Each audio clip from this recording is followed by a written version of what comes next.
Welcome to the church family that is lifting lives through living love, inspiring hope, filling with faith, and transforming our world. These recorded messages are made available so that you might have additional opportunities to stay connected with us and that you might learn and grow in your faith. God bless you as you hear the word today. And now, the message.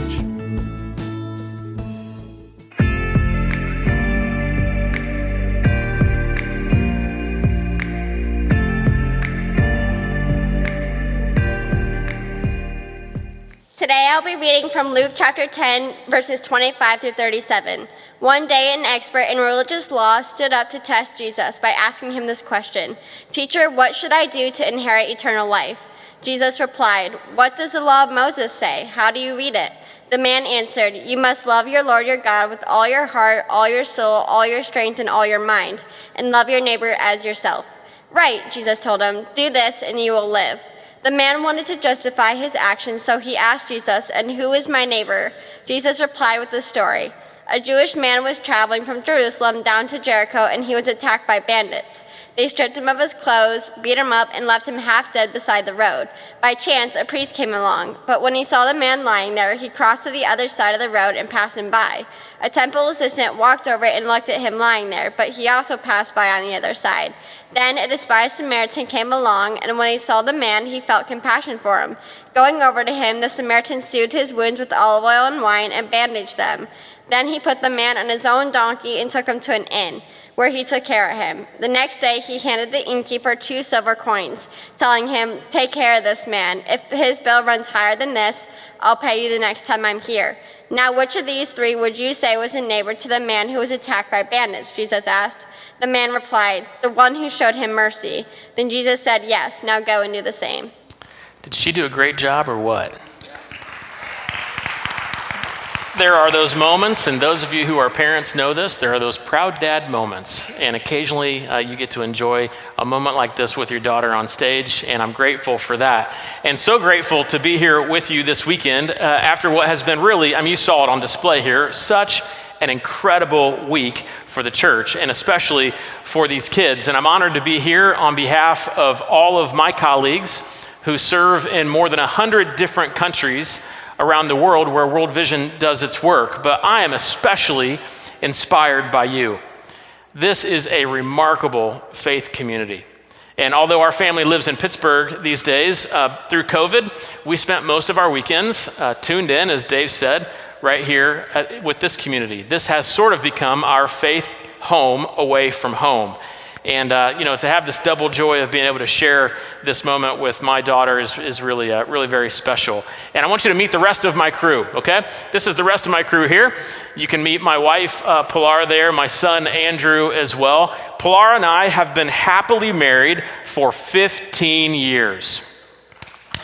Yeah. We've been married for 17 years, but we've been happily married. No. And we love Zionsville. We love coming here to visit with family, and every time that I come, I love to go downtown. Yesterday, spent some time walking around in the village, kind of strolling through Main Street there. Had a moment with the farmers market, and really enjoy all of the sights and sounds of this community, and eventually love to make my way, when I get a chance, down over to the path that sort of sneaks along the Eagle River there. If you've ever sort of walked that path, such a beautiful spot to watch the Eagle Creek, I should say, rather, sort of meander down through. And when I do that, I listen to the sights and the sounds there, and it makes me think of a story about a town that was high up in the Alps that straddled the banks of a beautiful stream. And that stream was fed by these springs that were as old as the earth and as deep as the sea. And those springs were the life of that village. And the water in those springs were clear like crystal. And children would laugh and play beside those springs. And you could look down and see rainbow trout sort of swarming there at the bottom. And high up in the hills, far beyond anyone's sight, lived an old man who served the village as keeper of the springs. And he would travel around high up in the hills, removing branches and debris that otherwise might pollute the water. And his work went largely unseen. But one year, the town council convened, as you may know, town councils have a tendency to do from time to time. And they decided that they had better things to do with their money. They had like roads to repair and taxes to collect and all sorts of services to offer. And so they decided that giving money to an unseen stream cleaner was a luxury they simply could no longer afford. So the old man left his post. And high up in the mountains, the springs went untended. And twigs and branches muddied the creek bed, and suddenly accumulating debris started to turn parts of that stream into stagnant bogs. And for a time, no one in the village noticed, but after a while, the water simply was not the same, began to look brackish. Some people in the village began to grow ill. And now, all of a sudden, everyone noticed the loss of sparkling beauty that used to flow between the banks of the streams that fed the town. See, the life of the village depended on the health of the stream.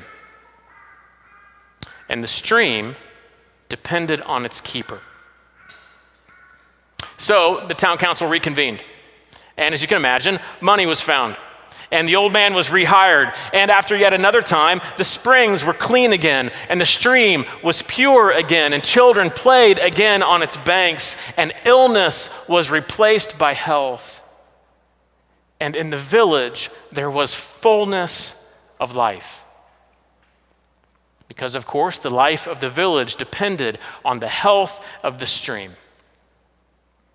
And the stream is our world.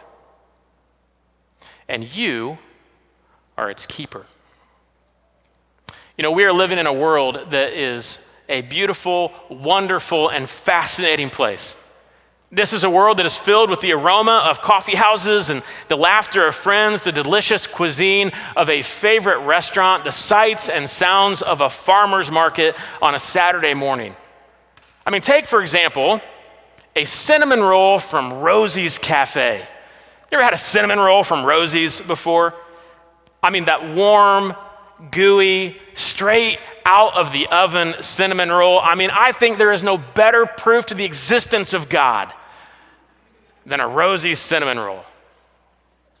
Truly, this is an amazing world that we have a chance to live in, and we are its keeper.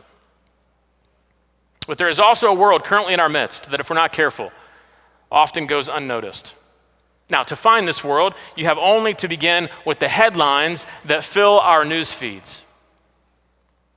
You'll need to travel 3,000 miles for the first headline, across the Atlantic to the war-torn Middle East, where you'll find former doctors and lawyers and nurses and school teachers and grocery clerks who now live as refugees along the Syrian border.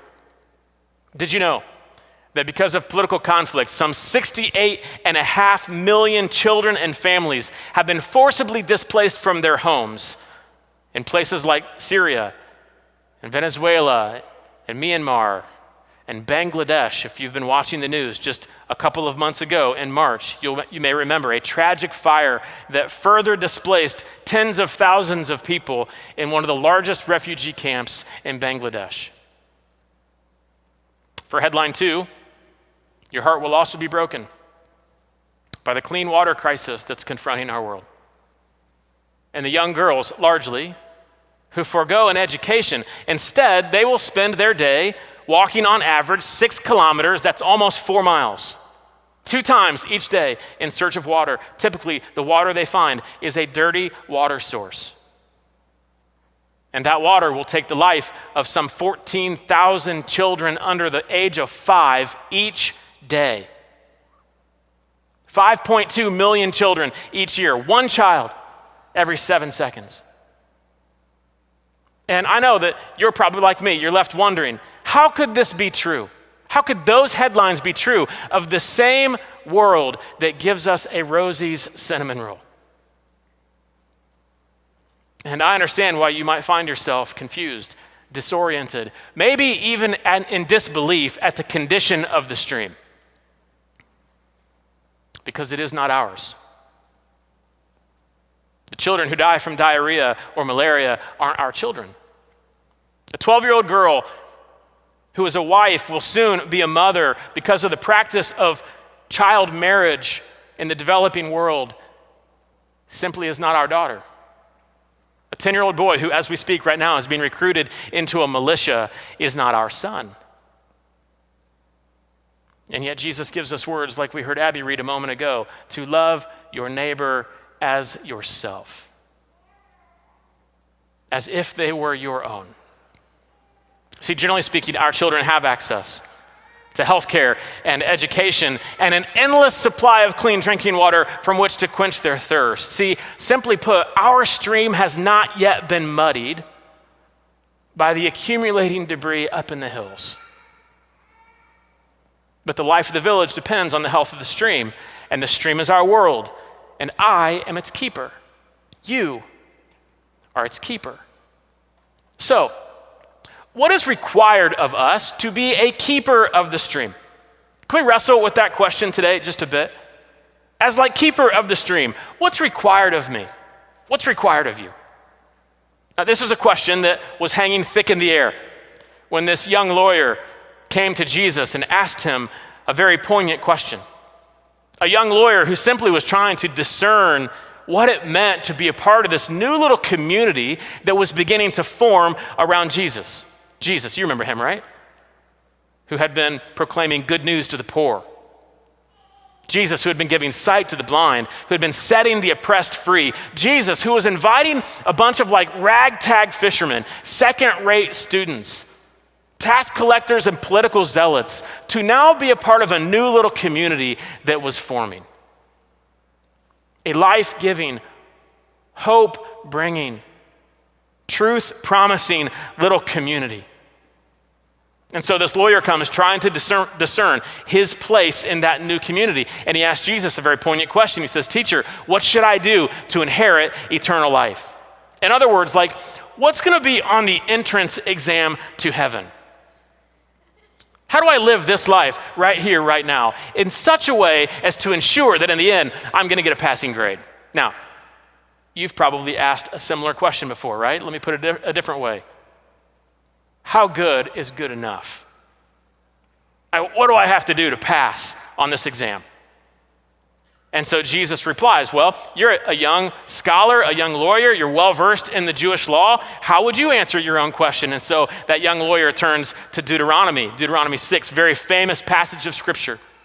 And he quotes from what the Jewish community called the Shema. He says, well, you must love the Lord your God with all of your heart and with all of your soul, with all of your strength, with all of your mind. And then he throws in a little bit extra from Leviticus. He knows Jesus cares about this sort of thing. He says, and you must love your neighbor as yourself. And Jesus, of course, says, man, you got it. You do that and you're all set. But the question still lingers there. How good really is good enough? And so, trying to justify himself, the young lawyer asks a follow-up question, then who is my neighbor? I want to make sure I get this sort of thing right. And that's when Jesus tells this very poignant story. When Jesus, who had himself taught about kingdom come on earth as it is in heaven, tells this now very famous story about this Jewish man traveling down from Jerusalem to Jericho, about a 17-mile trip, who's attacked by bandits there, stripped of his clothes, beat up and left half dead by the side of the road. But then this despised Samaritan, now don't let that little description get lost for you. This despised Samaritan, Jesus calls him, sees this man lying there and has compassion on him. And in this simple but now famous story, Jesus begins, I think, to illustrate what it's going to look like to be a part of this new little community that's forming around him. What it is to be a keeper of the stream. And here's what I think it means. Those of us who form into that community, those of us who want to be identified with Jesus, it means this. It means that we begin to cultivate a life that affirms dignity in every person and restores brokenness in this world. See, that is who we are. And if there's anything inside of you that wants to identify with this new community of Jesus too, that is what we do. We cultivate a life that affirms the inherent dignity that exists in every single person And then we use our lives to restore brokenness in this world. Now, just a couple quick observations from this story. It is not lost on me that this Samaritan, for all of his cultural differences, took the time to actually see this man in his distress. He took the time to see him.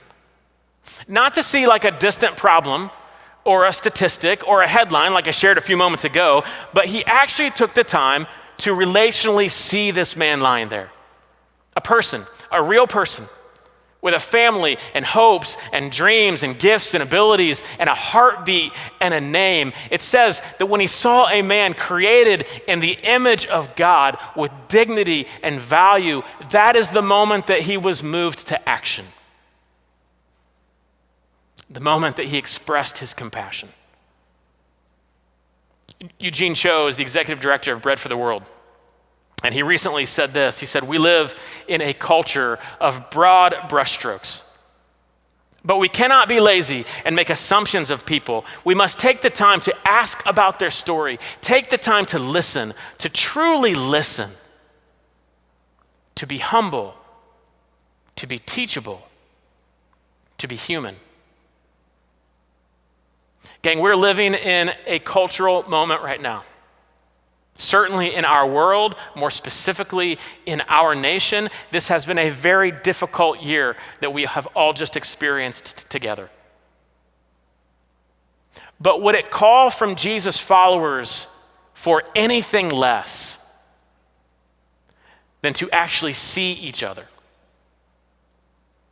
In light of all of our cultural differences, socioeconomic differences, relational differences, political differences, that we might actually see each other, and in seeing each other, be moved to compassion.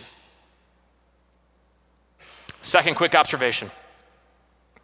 This compassion was both practical and deeply personal. He puts the man on his own donkey, walks beside him all the way to the end, prepays his room, even says to the innkeeper, listen, if he breaks into that mini fridge in the hotel room and opens up that like $12 bottle of water, I'll even cover that too. And then I'll settle up when I'm back. You get a sense of the relationship there, the relational commitment over the long haul there. See, when I'm back, we will get this figured out together. And it just strikes me that that is the same spirit of love that is at the very epicenter of what Jesus preached when he was talking about the good news.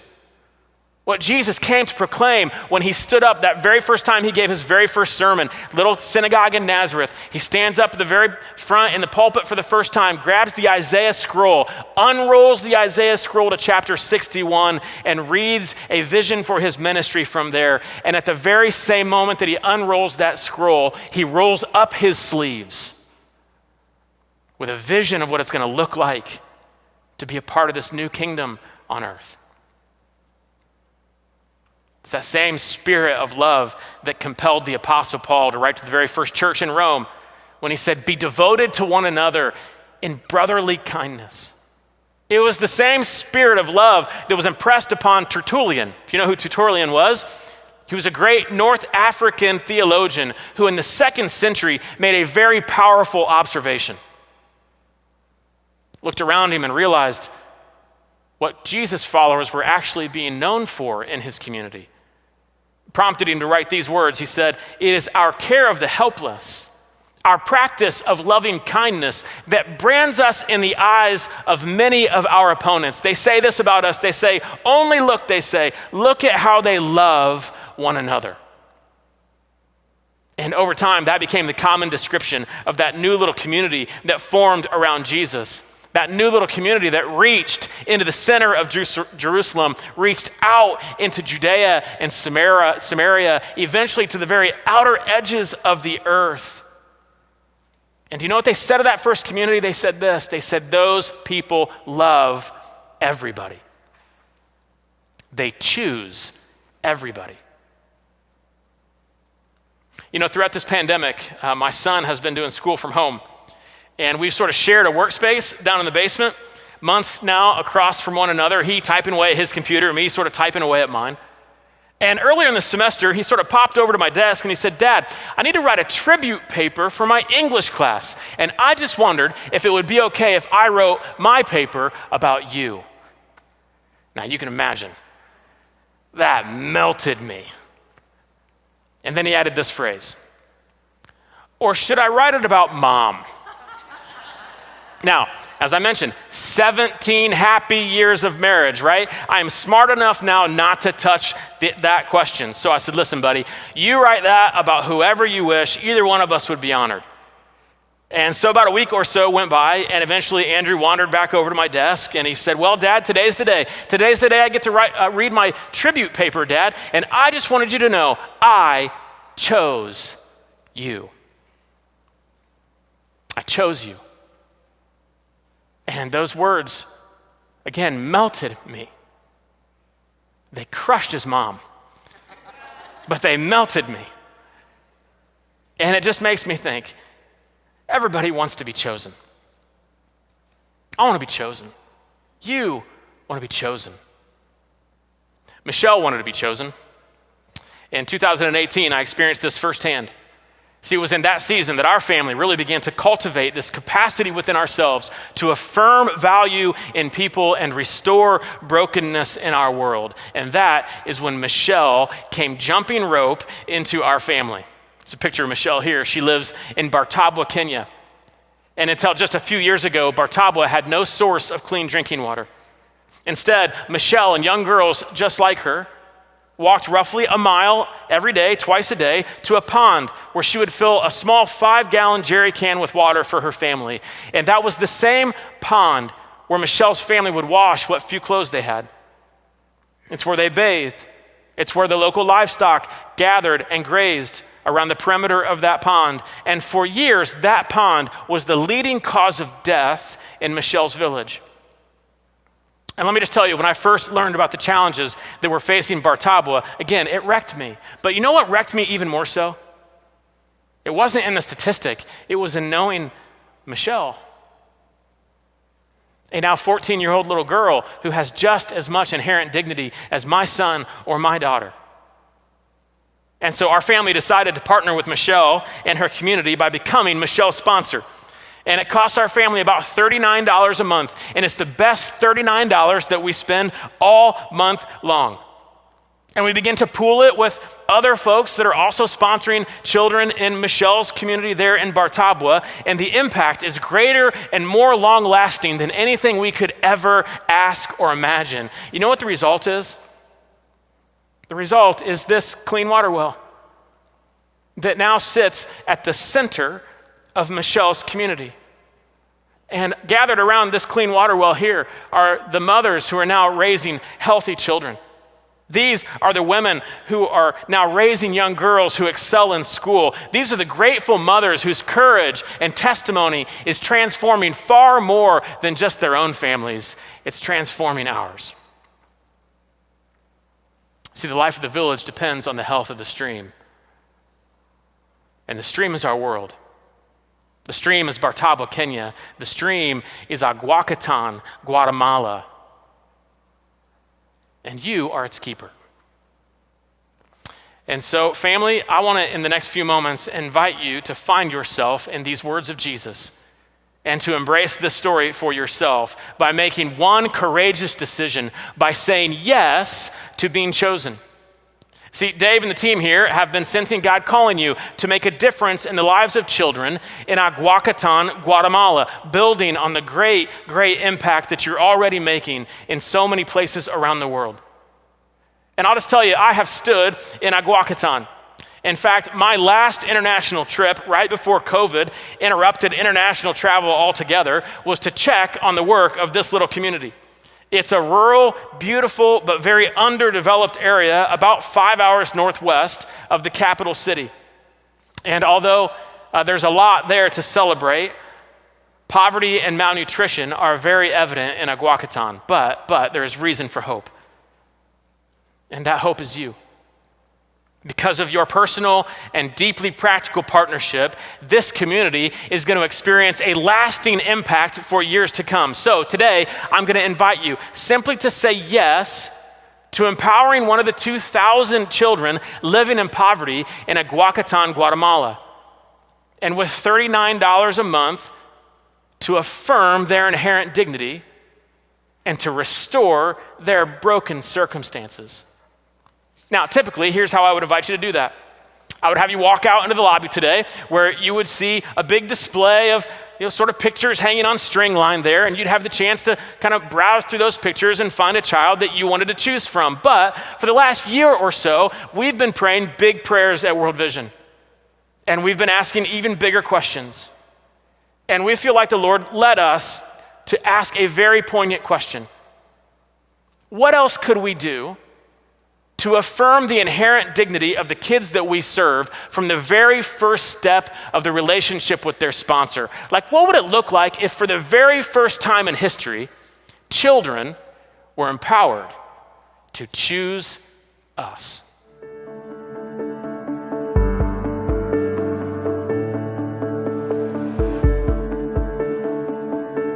Let me be filled with kindness and compassion for the one for whom you love and gave your son for humanity. Increase my love, so help me to love with open arms like you do. A love that erases all the lies and sees the truth. Oh, that when they look in my eyes, they would see you. Even in just a smile, they would feel the Father's love.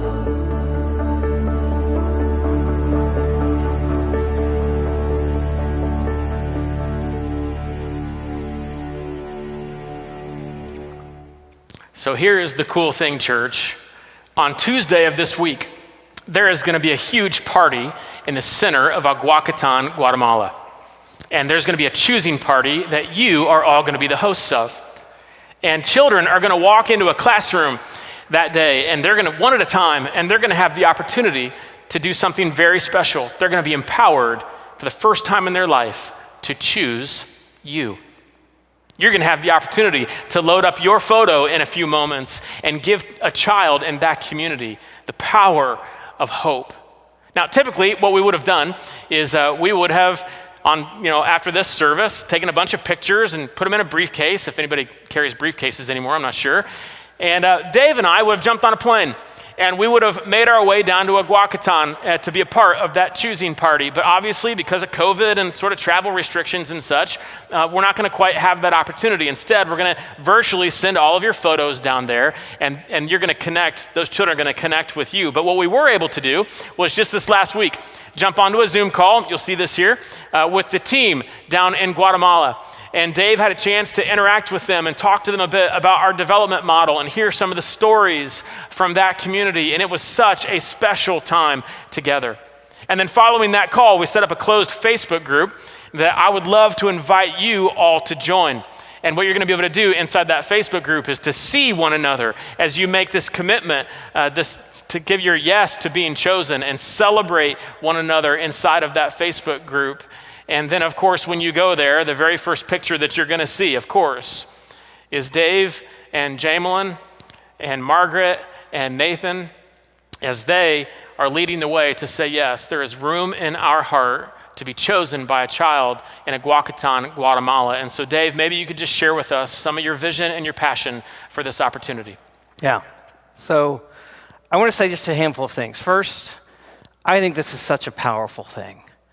I mean, you guys know my wife and I served in Haiti when we first got married, and one of the things we did was manage a sponsorship program. So we saw the impact that sustained monthly giving can have, not just in a child's life, but in a community. So I've seen this firsthand, but to think that we're putting the power of choice in children's hands and we get to affirm their dignity right from the outset. Like, that is amazing.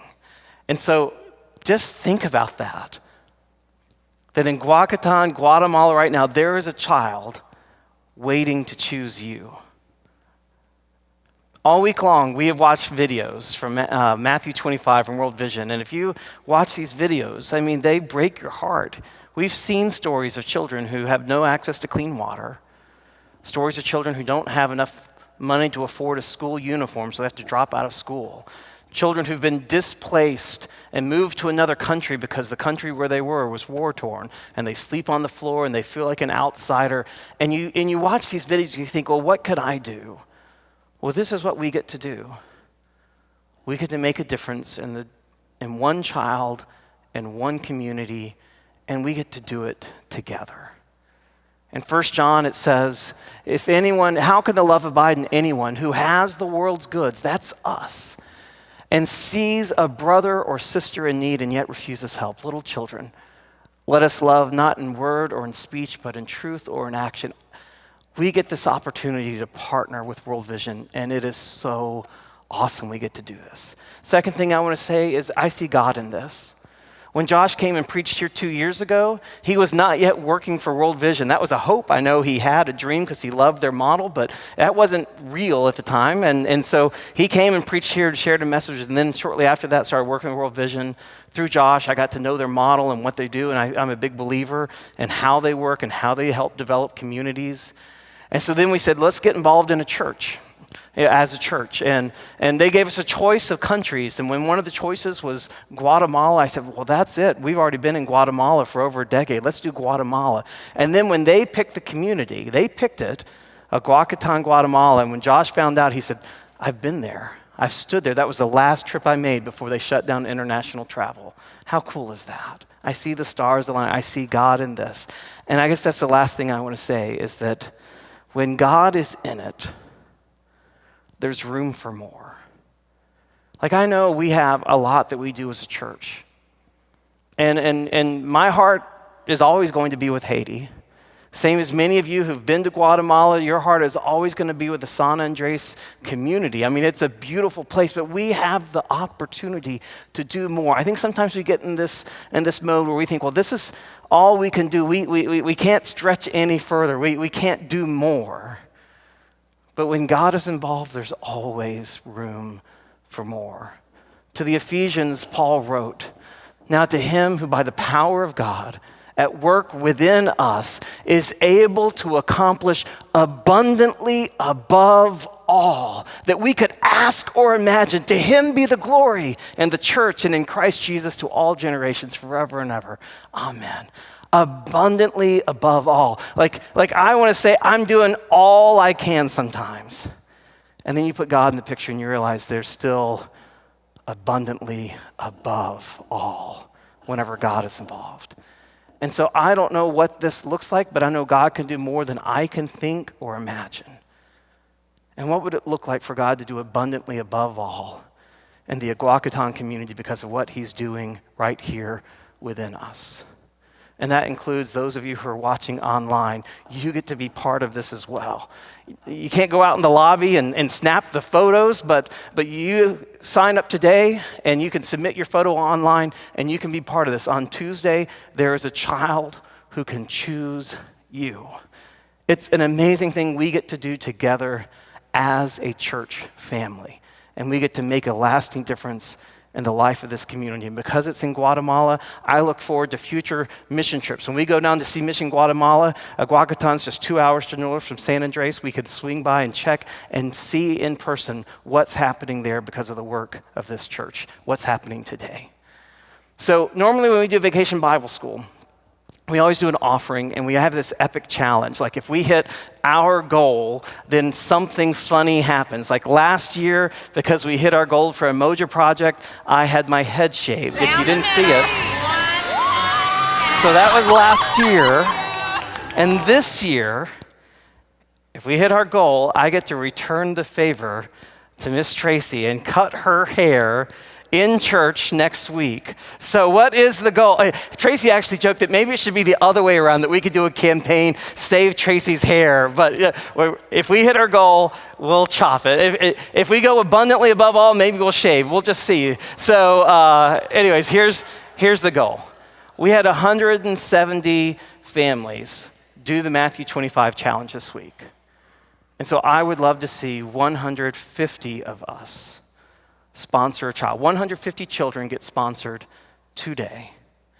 And on Tuesday, this is the really cool thing. Normally, as Josh said, we would hop on a plane and go and I'd be part of the party. That's not possible with COVID, but the World Vision's going to set up a way where I can zoom in and watch the party. I can watch every child coming in, choosing someone from our church. And I can't wait to tell you about it. I can't wait to share with you. And I would love when those children walk into that room, when they see those faces displayed, they see our church family, all of us, part of this moment where we get to make a difference in a child's life and in a community's life through God's grace. So Josh, come back up here just a second and just tell everyone, functionally, how does it work? What do we do from here? All right, here's your next step. This is the fun part, okay? What you're gonna do is start by taking out your cell phone. If you got a cell phone with you, go ahead and pull that out, and you are gonna do a really simple first step. You are simply gonna go to your text messaging function, pull the text messaging open, and then text this keyword, ZUMC. You know that pretty well around here, right? Text ZUMC to the number 56170, okay? Text ZUMC to 56170. Now, if you're not really great with text messaging, take your phone now, pass it to a 13-year-old down the row, and they'll take care of this step for you, okay? Now, what's gonna happen after you text that, you're gonna get a bounce back message with a link there. You're gonna be able to click on that, and you'll have the opportunity to decide how many children you wanna impact, how many children you wanna give the opportunity to choose you. And then once you fill out that information, it's gonna give you a QR code. And then you're gonna simply take your cell phone out into the lobby today, and there are a bunch of volunteers out there who can help you with this. And they're gonna take your phone and kind of enter it into our system and then take a photo of you, the most epic photo you have ever taken in your entire life. Now, if you're watching at home right now, as Dave said, you can still do this. Go ahead and text ZUMC to that number, 56170. And you're gonna have the exact same experience, get that bounce back text. You can enter in all your information, only you're gonna be able to just upload a selfie from home.